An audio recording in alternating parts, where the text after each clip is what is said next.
तो हाँ जी, आपका नाम फ़ातिमा है और इस डिटेल के हिसाब से आपकी कुंडली यहाँ पे बनी है। मिथुन लग्न की कुंडली है और राशि भी आपकी मिथुन है और ये आपकी कुंडली यहाँ पे मैंने बना रखी है।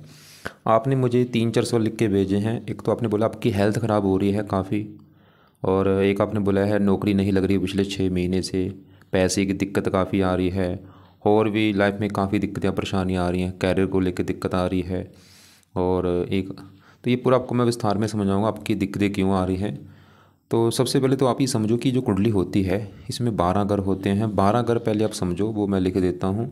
ये है आपकी कुंडली में पहला घर है, ये है दूसरा घर, तीसरा घर, चौथा, पाँचवा, ये है छठा, सातवां, ये आठवां घर है, नौवां, 10वां, 11वां और लास्ट वाला 12वां घर। अब ये जो 12 घर हैं, इन घरों से आपके जीवन के बारे में कुछ ना कुछ पता किया जाएगा। जैसे कि इस पहले घर से हम पता करेंगे आपका जो शरीर है वो कैसा होगा, हेल्थ कैसी होगी, स्वभाव कैसा होगा, रंग रूप कैसा होगा।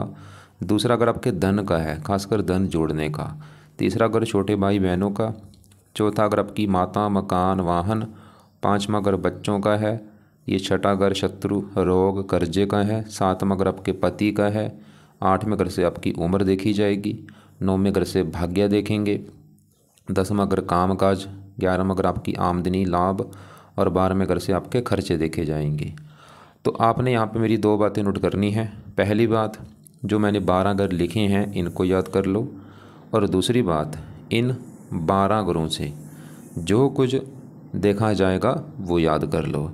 अब आप ये देखो कि आपने कुंडली में क्या देखना है, वो घर देखो। जैसे आपने मान लो अपने बच्चे के बारे में जानना है, आपके जो बच्चे हैं वो कैसे होंगे, तो बच्चों के बारे में जानना है तो कुंडली में 5वां घर देखा जाएगा। तो इस 5वें घर से आपके बच्चे देखे जाएंगे। अब 5वें घर में एक नंबर लिखा है 7। 7 है तुला राशि, मालक कौन बना, शुक्र। तो आपके बच्चों के लिए हमें इस शुक्र को देखना पड़ेगा। ऐसे ही अगर आपकी कुंडली में मान लो हमने आपके काम काज के बारे में जानना है, 10वां घर काम काज का है और 10वें घर में नंबर लिखा है 12। ये है मीन राशि, मालक बना गुरु। तो आपके काम काज के लिए गुरु को देखना पड़ेगा। तो आपको मेरे कहने का मतलब समझ आ चुका होगा कि कुंडली में जो भी कुछ देखना होता है वो घर देखा जाता है और घर का मालक देखा जाता है। अब यहाँ पे देखो जी, सवाल ये है कि आपकी कुंडली है कैसी। कुंडली में देखो जी 9 ग्रह होते हैं। आपके 9 ग्रहों में मुझे आपका शनि अच्छा लगा है, शनि आपको अच्छे फल देगा। चंद्रमा अच्छा है, गुरु अच्छा है, मंगल भी ठीक ठाक है, सूर्य भी सामान्य मात्रा में ठीक ठाक है। आपकी कुंडली में जो ग्रह खराब मुझे लगे हैं, सबसे बड़े लेवल पे जो ग्रह खराब लगा वो राहु लगा है। क्यों खराब लगा है? क्योंकि नीच का बैठा है। दूसरा ग्रह आपका मुझे केतु खराब लगा है। क्यों खराब है? नीच का बैठा है। तीसरा ग्रह शुक्र खराब लगा है जो कि नीच का बैठा है। तो 3 ग्रह तो आपके हैं बहुत बड़े लेवल पे खराब। और ये जो बुध है ये भी आपको खराब फल देगा, लेकिन ये थोड़े बहुत अच्छे फल भी देगा। तो हमने अभी क्या देखा कि आपकी कुंडली में आधे ग्रह अच्छे हैं। 9 ग्रहों में मतलब आधे ग्रह तो अच्छे हैं, लेकिन आपके 3-4 ग्रह खराब भी हैं। अब होगा क्या, जो आपके ग्रह अच्छे हैं वो आपको हमेशा अच्छे फल देंगे, जीवन भर अच्छे फल देंगे जो अच्छे ग्रह हैं। और जो ग्रह खराब हैं वो आपको जीवन भर खराब फल देंगे। लेकिन इन ग्रहों का जो असर होता है वो कई गुना बढ़ जाता है जब इनकी दशा हमारे ऊपर आती है। तो अब इस सवाल कि आपके ऊपर इन ग्रहों में से दशा किस ग्रह की है, तो दशा जो है 2 प्रकार की होती है। एक तो होती है महादशा, एक होती है अंतरदशा। जो महादशा होती है काफ़ी बड़ी होती है और ये आपके ऊपर चली हुई है बुध ग्रह की। कब चली है? ये आपके ऊपर 2015 में चली थी, मतलब पिछले 10 साल हो चुके हैं चली को बुध की दशा। ख़त्म कब होगी? 32 में जाके ख़त्म होगी, 2032 में। तो इसका मतलब है कि इन 9 ग्रहों में से आपके ऊपर अभी सबसे बड़ा जिस ग्रह का असर है वो है ये बुध ग्रह, क्योंकि इस बुध की चल रही है आपके ऊपर बड़ी महादशा। आपके मतलब जीवन में अभी जो चीज़ें हो रही हैं, जो कुछ हो रहा है, अगर वो देखा जाए वो कारण कहीं ना कहीं आपका बुध ग्रह है। उसका आपके ऊपर असर है 80%। और कुछ असर होता है 20% जिसकी होती है अंतरदशा। और ये किसकी है? ये है आपके ऊपर राहु की चली हुई। कब चली है? 11वां महीना 24 में चली है और ख़त्म होगी 27 में जाके। तो मैंने भी आपको क्या बोला कि आपके ऊपर इन ग्रहों में से सबसे बड़ा असर है बुध ग्रह का और दूसरा असर राहु का है। अभी इन 2 ग्रहों को मैं अभी देखूंगा कुंडली में कि अच्छे हैं या बुरे हैं। अगर तो अच्छे हैं आपके दोनों ग्रह, फिर तो क्या करेंगे, आपके साथ अच्छा करेंगे, आपको अच्छे फल देंगे, अच्छे रिजल्ट देंगे। अगर बुरे निकले, बुरे फल देंगे। लेकिन बुरी बात क्या है कि ये दोनों ग्रह आपके मुझे ख़राब लगे हैं। खासकर राहु आपका जो है ये तो है बहुत ज़्यादा ख़राब। अब देखो बुध की दशा पिछले 10 साल हो चुके हैं, लेकिन बुध राहु की जो दशा भी 11 महीना 24 में चली है। पिछले देख लो 4-5 महीने हो चुके हैं। आप चाहे नोट कर भी लेना कि पिछले 4-5 महीने से आपको काफ़ी दिक्कतें, परेशानियाँ, रुकावटें, चिंता, भाग दौड़, हेल्थ संबंधी दिक्कतें, हज़ारों दिक्कतें आ रही होंगी पिछले 4-5 महीने से। नोट कर लो चाहे आप कि जब से राहु की दशा आई है भाई, तब से दिक्कतें आ रही हैं, परेशानियाँ आ रही हैं, रुकावटें आ रही हैं। नोट कर लेना आप चाहे। तो राहु को विस्तार में जानते हैं, और ये दशा भी देखो 4-5 महीने हुए हैं चली को। अभी कब खत्म होगी? 27 में ख़त्म होनी है। अभी पूरा 25 पड़ा है, 26 पूरा पड़ा है और आधा 27, पूरे 2.5 साल अभी पड़े हैं। तो ये आपका जो राहु की दशा चली अभी आपकी 5 महीने से, और अभी 2.5 साल की पड़ी, ये आपका बुरा समय है अभी। मतलब आप समझ लो पिछले 5 महीने से आपका जो समय है वो बुरा समय चल रहा है, और आप चाहे नोट कर भी लेना। तो राहु को विस्तार में जानते हैं। राहु जहाँ बैठा वो है 7वां घर। 7वां घर पहले समझो किसका है? 7वां घर है आपके पति का घर है। पति आपका देखना अगर हमने कि भाई पति कैसा होगा, 7वां घर देखा जाएगा। और आपको मैंने एक फार्मूला बोला था, घर का मालक देखो। तो 7वें घर में नंबर लिखा है 9। 9 है धनु राशि, मालक इसका गुरु। तो आपके पति के घर का मालक है गुरु। गुरु को देख के हमें पता चलेगा आपके पति के बारे में। मैंने क्या बोला, मैं दोबारा बोलता हूँ। मैंने आपको बोला था जो कुछ देखना, घर देखो, घर का मालक देखना है। तो आपका अगर पति देखना है 7वां घर, और 7वें घर में नंबर लिखा है 9। 9 है धनु राशि, मालक इस घर का गुरु है।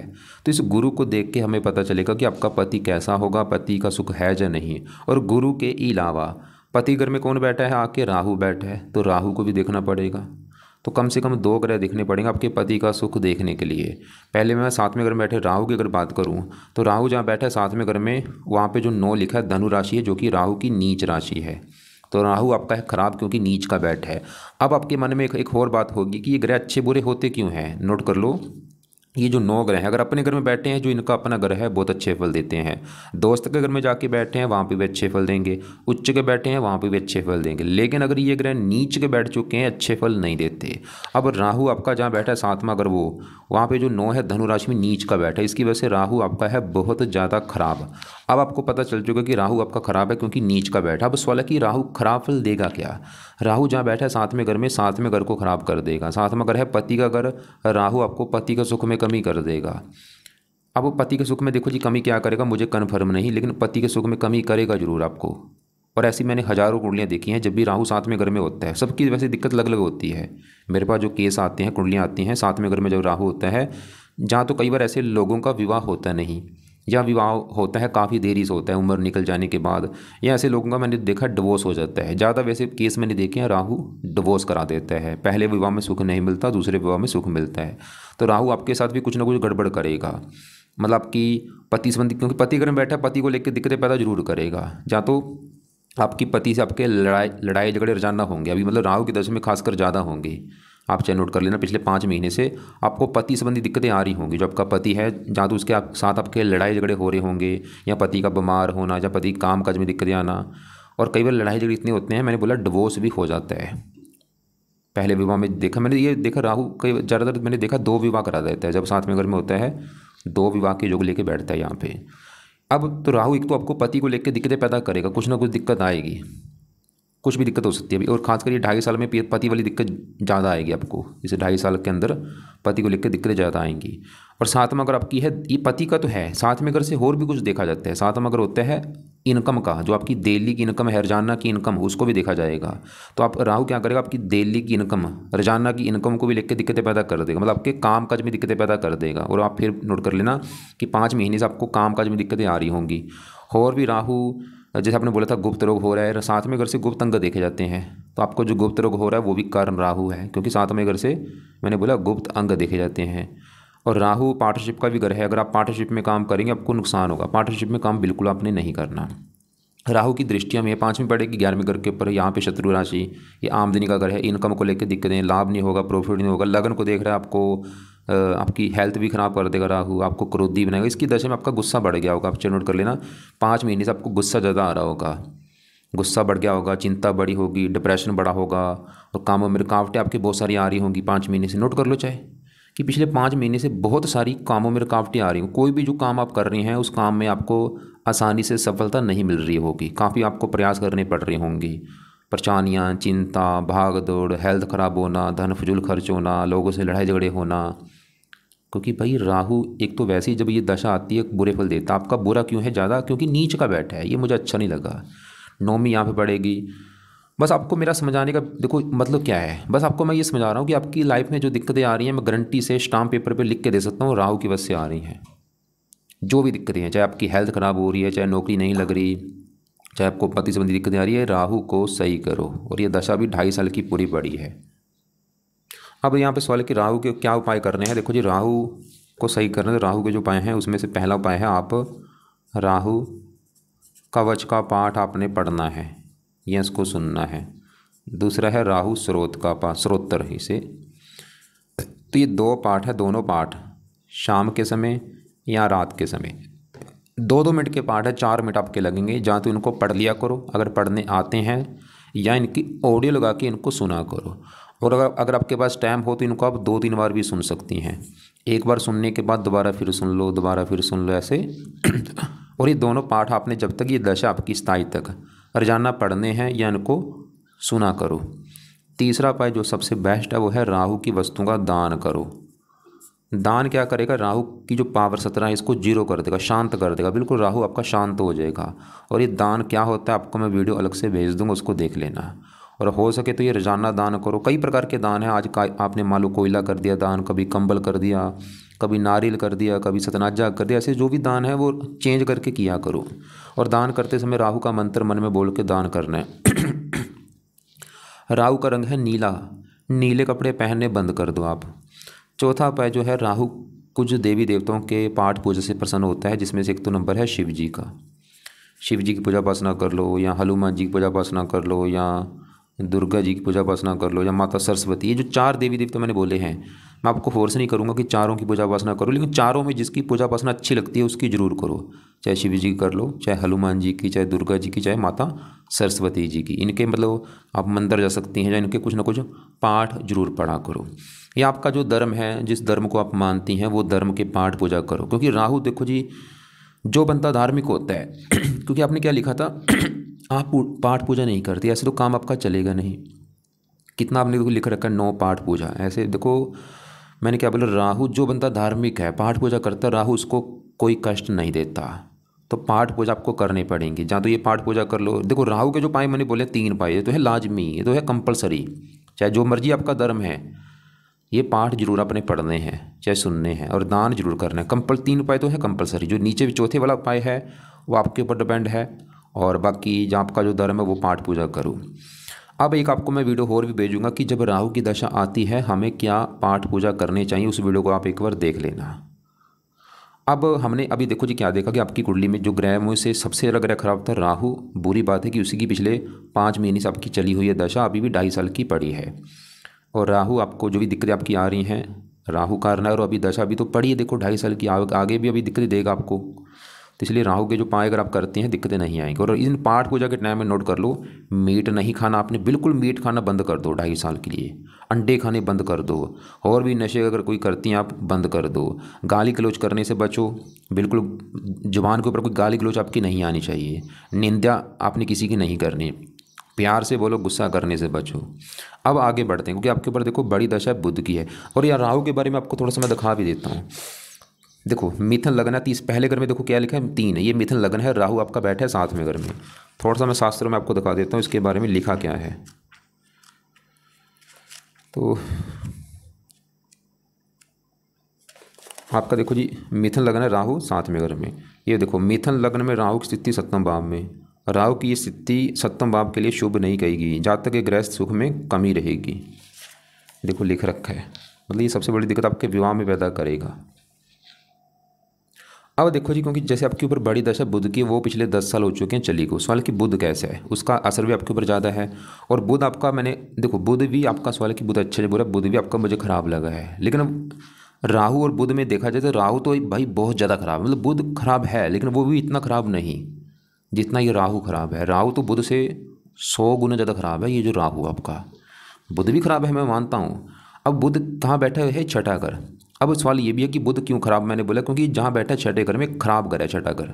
6ठे घर से रोग देखा जाता है, रोग बीमारी जो होती है। 6ठा घर कर्जे का भी होता है, शत्रु का, कोर्ट कचहरी, चोरी, ठगी, खराब चीज़ें 6ठे घर से देखते हैं जहाँ ये बुध बैठा है।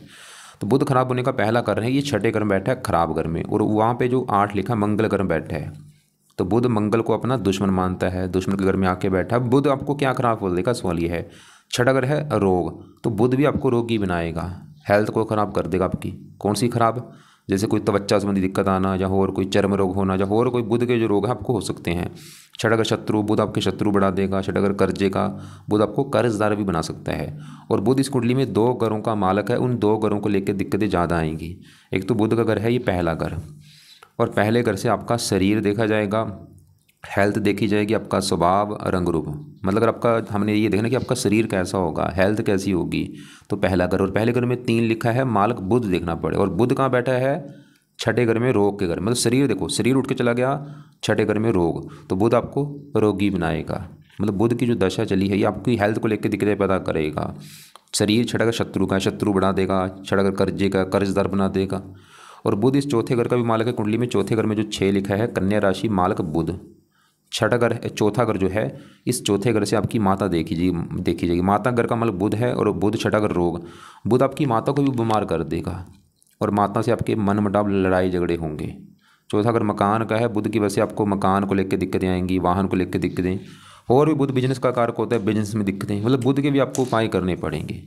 तो बुध की वजह से जो आपको दिक्कतें आ रही हैं, हेल्थ खराब होना, कर्जा बढ़ना, शत्रु बढ़ना, लग्नेश भी है, लाइफ में स्ट्रगल करना पड़ेगा, मकान वाहन को लेकर दिक्कतें। तो बुध के उपाय में से पहला जो उपाय है, आप बुध कवच का भी पाठ आपने पढ़ना है या इसको सुना करो।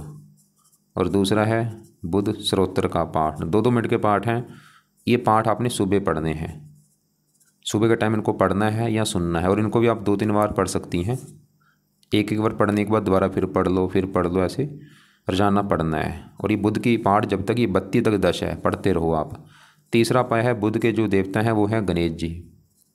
आप गणेश जी की पूजा उपासना कर सकती हैं अगर आपको आती है। गणेश जी का मतलब आप मंदिर जा सकती हैं, या गणेश जी का जो मंत्र है ओम गण गणपति नमः वो कर लो।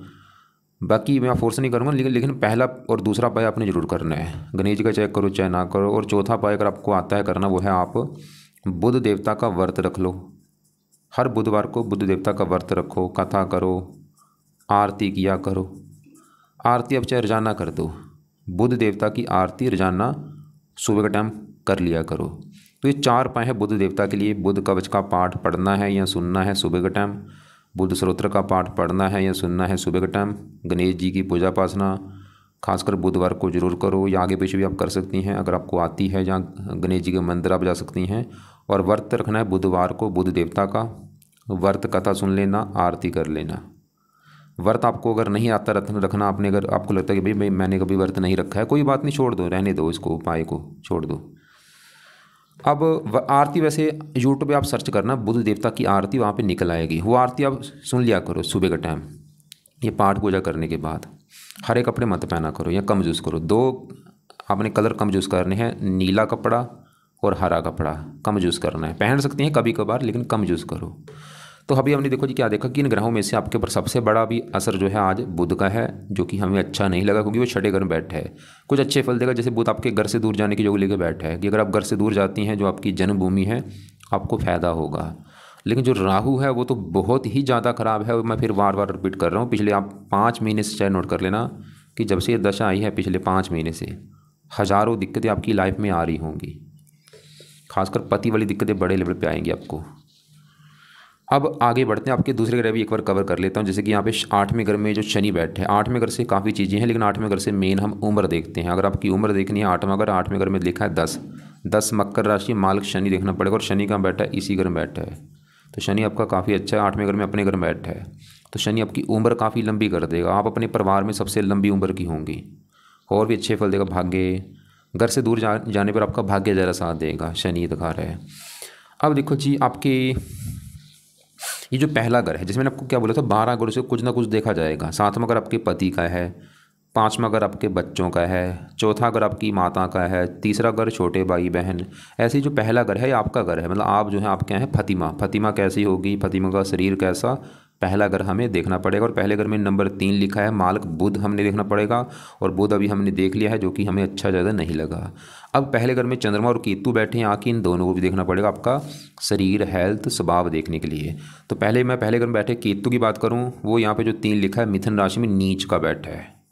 तो केतु भी खराब है क्योंकि नीच का बैठा है। क्या खराब फल देगा, जैसे राहु 7वें घर में नीच का था, राहु 7वें घर को कर रहा था खराब पति घर में बैठ के, तो केतु पहले घर में नीच का बैठा है, पहले घर को खराब कर देगा। पहला घर है फतिमा का शरीर हेल्थ स्वभाव, तो केतु फतिमा की हेल्थ खराब कर देगा, उसका स्वभाव खराब कर देगा, उसकी पर्सनैलिटी खराब कर देगा। तो केतु आपको मतलब हेल्थ को लेकर दिक्कतें पैदा करेगा केतु भी आपको, खासकर केतु की दशा में आपकी हेल्थ ज़्यादा खराब होगी। अब केतु की दशा आपको मैं दिखा देता हूँ, क्योंकि दशा के हिसाब से इन ग्रहों का असर बढ़ जाता है। केतु की दशा आपकी चलेगी 32 में चलेगी, बड़ी दशा, ये देखो 2032 में चलेगी और ये 39 में ख़त्म होगी। इसमें आपको काफ़ी हेल्थ को लेकर दिक्कतें आएंगी, या कभी छोटी दशा आएगी। छोटी दशा इसकी ये पीछे निकली है 17 से 18 तक। तो केतु के लिए अभी चलो आप एक उपाय कर लो, अभी ज़्यादा नहीं, इसके लिए आप खाली इसका ना दान किया करो।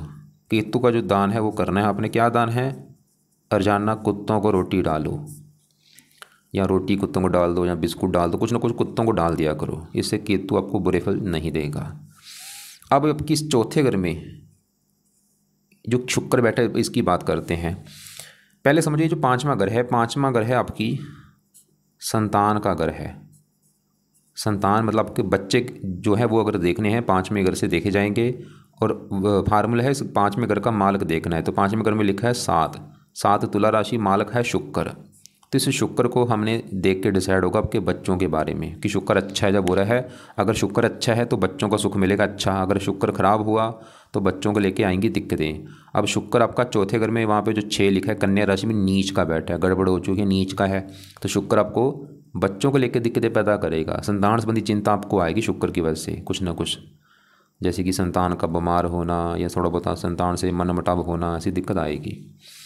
और शुक्र जहाँ बैठा है चौथे घर में, चौथा घर आपकी मैंने बोला था माता मकान वाहन का है, और शुक्र चौथे घर में यहाँ पे नीच का है। तो शुक्र चौथे घर को बुरी तरह से ख़राब करेगा, मतलब आपको शुक्र की वजह से माता मकान वाहन भूमि ज़मीन जायदाद इन चीज़ों को लेकर दिक्कतें परेशानियाँ लगी रहेंगी। माता का बीमार होना, और आपने जैसे बोला था आपको गुप्त रोग हुआ है, ये गुप्त रोग देखो जी, एक तो ये शुक्र अगर जब खराब होता है, क्योंकि शुक्र से देखा जाता है गुप्त रोग, शुक्र गुप्त अंगों का कारक होता है। जब भी शुक्र किसी का खराब होगा, नीच का खासकर बैठा होगा, ऐसे लोगों को गुप्त रोग जरूर होता है। तो आपका गुप्त रोग होने का कारण एक तो राहु भी है, जो कि क्योंकि 7वें घर में बैठे, 7वें घर से गुप्त अंग देखे जाते हैं, और ये शुक्र भी है। और राहु जो है मैंने देखा शुक्र के नक्षत्र में बैठा है, ये भी कारण है गुप्त रोग होने का। मतलब शुक्र के भी आप पाठ पूजा करो, और शुक्र के पाठ पूजा करने से आप लिख लो कि आपको क्या फ़ायदे होंगे। सबसे बड़ा फ़ायदा आपको गुप्त अंगों से जो दिक्कत आ रही है वो नहीं आएगी, और शुक्र सही कर लिया आपको बच्चों को लेकर दिक्कत नहीं आएगी। शुक्र सही कर लिया आपको माता मकान वाहन इनका सुख अच्छा मिलेगा। अब शुक्र के 2 पाठ है वो आपने पढ़ने हैं। शुक्र का पहला है शुक्र कवच का पाठ आपने पढ़ना है या सुनना है, और दूसरा है शुक्र स्तोत्र का पाठ। अब देखो जी, एक और तीसरा उपाय है शुक्र का दान करना आपने, और ये शुक्र का दान आप शुक्रवार को करना, और ये दान आपको मैं वीडियो लग से भेज दूंगा, उसको देख लेना। अब आपके मन में आ रहा होगा भाई इतने में पाठ पूजा कैसे करूं, डरना मत, 2-2 मिनट के पाठ है। मतलब आप देखो 24 घंटे में ये जो टोटल पाठ पूजा आपका, मतलब समझ लो 1 घंटे का भी काम नहीं है। 1 घंटा भी मैंने ज़्यादा बोल दिया है, दोबारा मैं रिपीट करता हूँ, ध्यान से समझो। ये जो पाठ पूजा है कुछ सुबह के टाइम है, कुछ शाम के समय है। सुबह के टाइम क्या है, जब आप सुबह उठेंगी, सुबह उठ के अपना बुध कवच का पाठ जो है इसको पढ़ना है या सुनना है, और बुध स्रोत का पाठ पढ़ना है सुनना है, ये तो होगा सुबह के टाइम। जब शाम का समय होगा या रात का समय, उस समय राहु कवच का पाठ पढ़ना है और राहु स्रोत, ये दोनों पाठ पढ़ने हैं सुनने हैं, ये है शाम के समय या रात के समय।